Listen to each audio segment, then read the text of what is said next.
stalking a monster bull. Monster bull.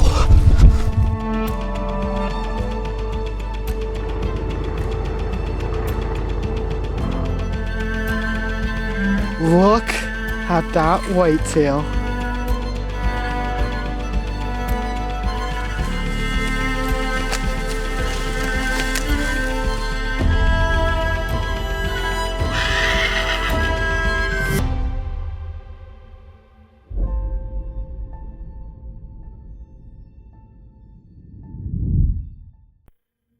As we quickly approach whitetail season here in Northern Alberta, it's only fitting that we finally share the story of an ancient old buck that we had known about for nearly 5 years. You see, I had first discovered this deer in 2020 and recognized that he had some potential for the future. He lived in an area that I was very familiar with and was an easy deer to keep tabs on. However, it was one of my least favorite places in the world to hunt. It's a horrible ride in there, and the stand location is never fun to sit at. We've killed some of our largest deer to date there, but I'd be lying if I said that I didn't actively try to convince myself to not hunt it. As this deer grew and eventually leveled off, I continued to keep tabs on him and make plans to one day sneak in and kill him. The first time we tried hunting him was back at the end of the season in 2022. I took my wife Darcy back there, hoping that it would be a quick hunt. And on the first day, a buck stood under the spruce tree in front of her with a familiar frame, and she took the shot. Now it obviously wasn't him, but this meant that he got to live another year. We just checked a bunch of the non-cellular ones, and that buck that we're after has been here so much. And I just keep telling myself, why are we not hunting him? It's an ideal archery spot. But it's hard to walk away from some of the other deer we're hunting, so we're gonna pull the card in here. It's the last camera, and then we're gonna check a bunch more further to the north. But good buddy Dylan is out here now with me for the next 4 or 5 days, and we're hoping to get onto a couple different bucks. When 2023 rolled around, he quickly moved to the top of our hit list, not because he was the biggest buck, but because he was the most killable. And early in the month, my good friend Dylan Hunter came out to sit with me for a week, and we immediately set up in his bedroom. Finally set up for the first time ever, trying to hunt what we call the archery buck. It's a real tight spot. But we snuck in here this morning, and Dylan and I are gonna try and kill him with a rifle if we can. He's been in here all the time. He just lives in this little corner, tiny little poplar ridge, and it's surrounded by scrapes all around us. And the covert cameras tell us that he's here pretty much every day, and a couple times in daylight now. So I know if we spend any time in here, we can get him. It's just gonna be tricky to coordinate and get him on camera and get a shot without getting busted, because for the most part, by the time we see him, he's gonna be in archery range.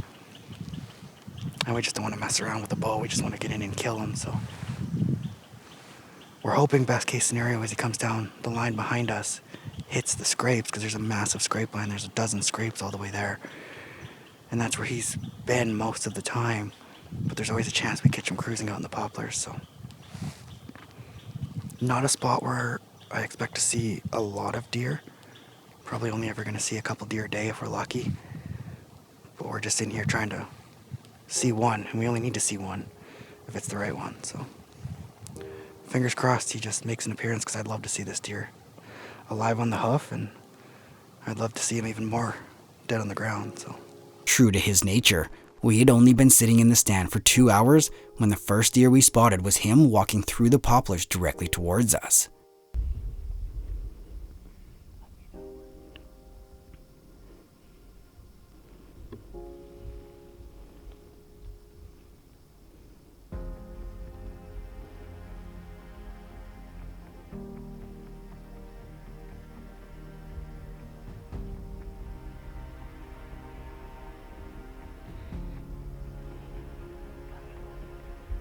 Comes into that opening, give it to him.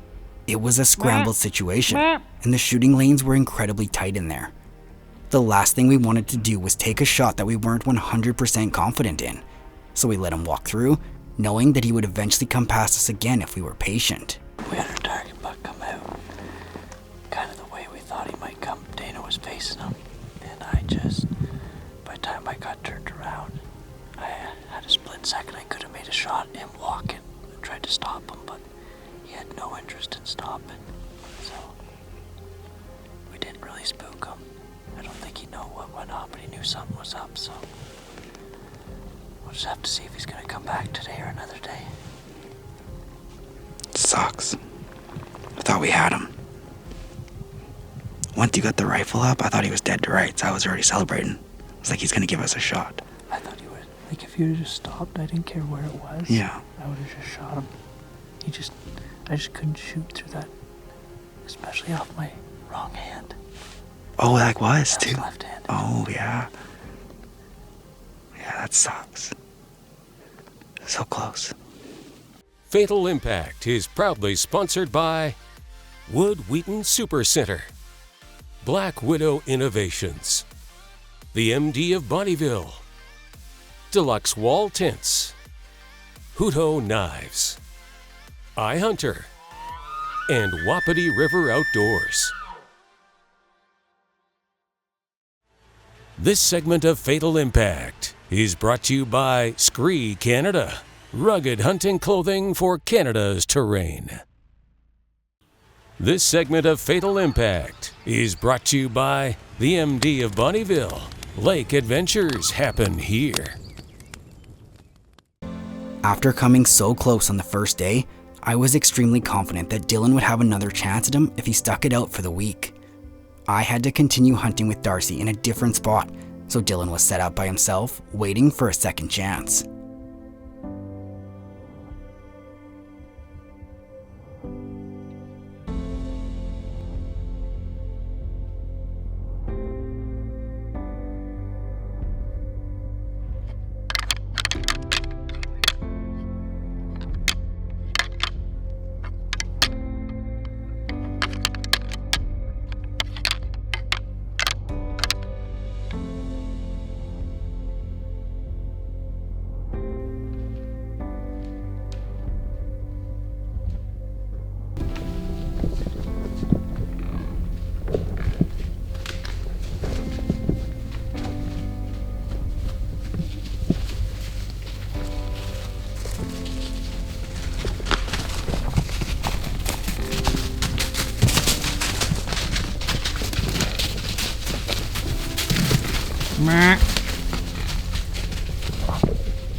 Dylan had one of the most action-packed weeks of hunting we've ever experienced in the bush before, and got to witness something that very few hunters will ever get to see.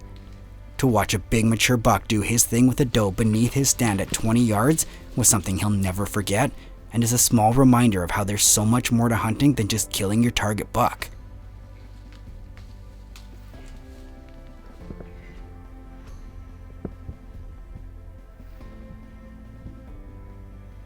That was absolutely insane, just what happened. This morning I kept hearing crashing behind me, and I'm like, man, it's gotta be a moose. I thought it was so loud. And then finally I heard a couple grunts, and I'm like, oh, they're chasing. And then this doe comes flying out, and then this other buck right behind her, and it was just chaos in here. Another nice 5x5 came out behind him. He kind of circled back around and never did get a really good look at him. Then there was a spiker also right below my tree stand, and it was insane. I watched those two breed right back here, and just doe bleeds grunting, and they were actually just bedded right here 30 yards away for probably 20 minutes. They were done, just huffing and puffing. So fingers crossed that that archery buck hears all this or catches scent and follows suit, because if he does, it's gonna make an amazing day for me. I can only sit till 12, maybe 1 o'clock today, unfortunately, so I've got a couple hours to make that happen. Unfortunately for Dylan, the trail cameras showed that the archery buck was within 100 yards of him 3 separate times that week, and he actually walked past the stand less than 2 hours after he left that afternoon. In the end, he never did walk through one of the small lanes he had in the tight timber, and Dylan was forced to go home with his tag intact.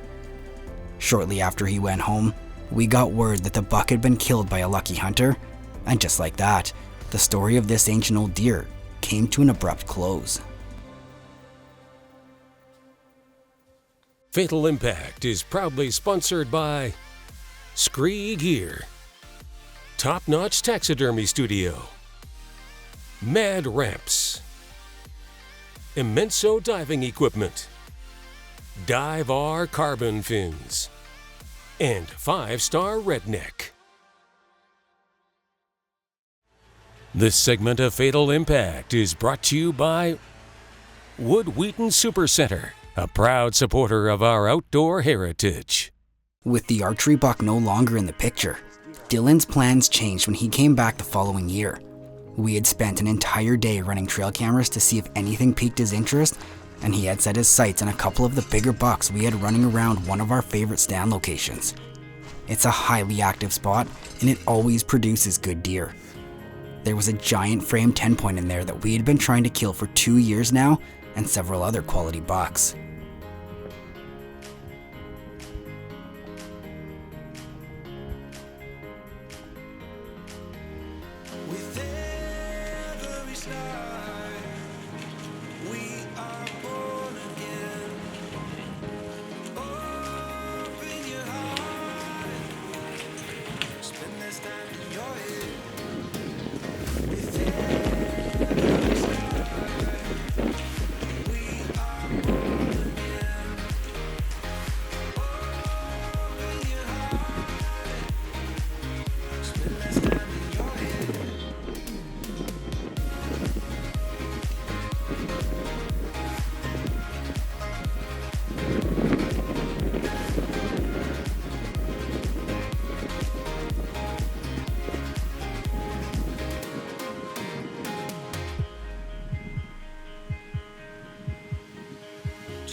Map! Map!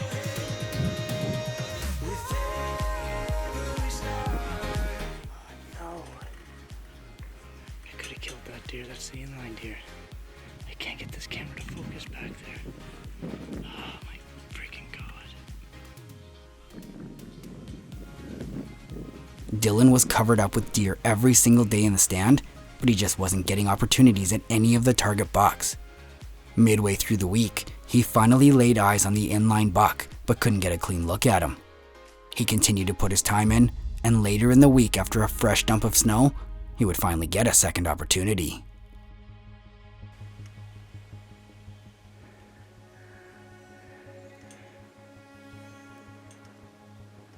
Hey! Hey!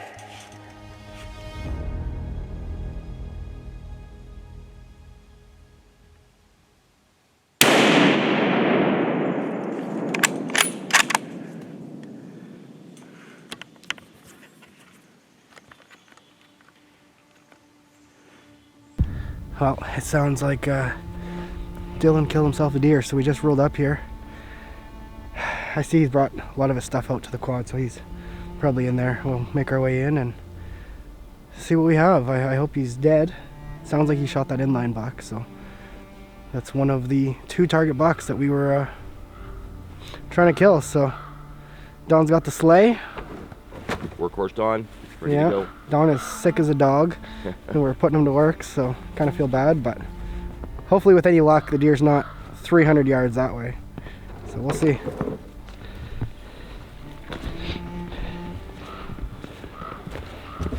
Well, Pretty sure I've got a dead deer. Shot looked really good on film. Might have been a bit back and low, but back towards the stand now. It's been an hour. We've got ravens going crazy, so hopefully he's down. It's been an hour now. Dana and Don just got here to help me, so. I mean, the fact that there's ravens flying around is usually a good sign. We haven't killed anything else in here, so. It's been a grinder. 9 days in the stand now for me. Lots of deer, so it's just, I think I've seen this deer earlier in the week and I couldn't have the shot. Film looked horrible, so didn't take the shot. But luck paid off last day. Well, hopefully he's dead.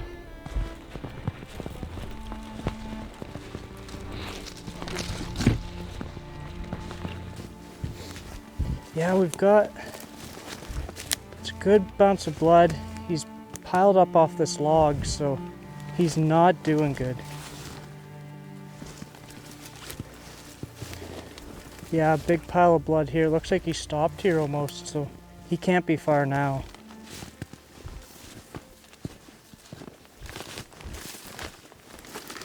This segment of Fatal Impact is brought to you by Black Widow Innovations, Canada's top choice for broadheads built for Canadian big game. This segment of Fatal Impact is brought to you by Tourism Saskatchewan. Experience the beauty of Saskatchewan for yourself.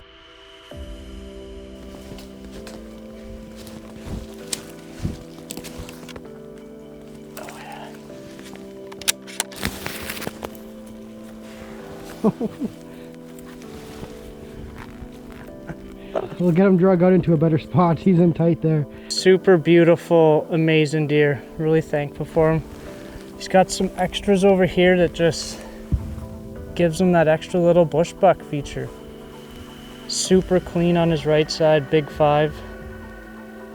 Couldn't ask for a better deer back here.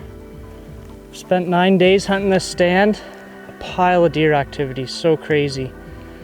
And yeah, I seen this deer earlier in the week and had him on film. Couldn't get good focus, didn't know which deer it was. I could see the big brows through the bush and I could see a big frame, but I just wasn't confident with the shot or which deer it was, so I let him walk. And it paid off because here he is on the last day of my hunt. We're not quite sure which deer this was in here. We have some trail cam photos of him. He's definitely one of the 2 that we were in here trying to get a look at. I never really got a lot of data on this deer. He showed up on a couple cameras but never gave me a good look, and so I have an idea of which deer it might be from last year. I may have actually passed this deer last year as a younger deer, but I mean, when you see this walking through the bush, this is exactly what you come up here to try and kill, and that's a pretty special deer, so I'm really glad it worked. And it sounded like it was quite the hunt when he was running up on the hill there. And it was all I could do to stop him twice, and I've learned in this bush, there's no such thing as being quiet to stop a deer. You yell. You yell, and they will lock up. Other than that, I've had other opportunities where I was too quiet trying to stop a deer and they're just gone. Like, they're quick in here. You got just such small shooting lanes to try and get a window, so he's I love the frame on him too. Like when if you look him straight at the camera, he's nice and wide, tall 2s, 3s, great G4 on this side, a couple extras on the other side. Beautiful brows. His beams actually look longer too than I thought they were. So he's a better deer than I thought he was based off the trail camera pictures, and that's not something that happens too often. So I'm pretty tickled that you got him. Yeah. Definitely the one that we were after. So, and the beauty part is that he's not that far from the quad, so we can... No, I was joking to Dana earlier. I said I'm going to shoot him and let him run straight to the bikes, and that's exactly what he did. So we just saved ourselves from dragging this thing out a mile out of the bush. Yeah, he would have been a long ways back. Where you shot him was as far back away from the quad as he could. Yep. And he luckily turned and came this way, and this is where he laid. So we'll get some pictures with him and get him taken care of, and we'll be back at the house skinning him out before probably shortly after noon. So that doesn't happen too often.